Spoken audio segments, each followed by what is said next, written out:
Today we've got a 20-foot Moritz equipment trailer here.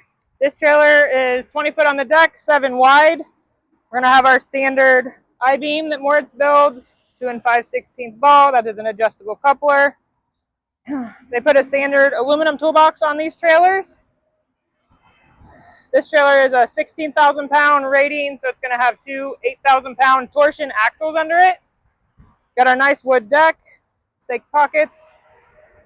Stake pocket here in the fender to tie to as well.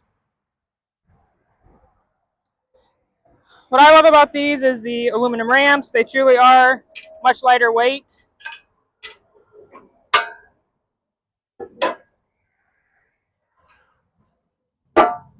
Just like that.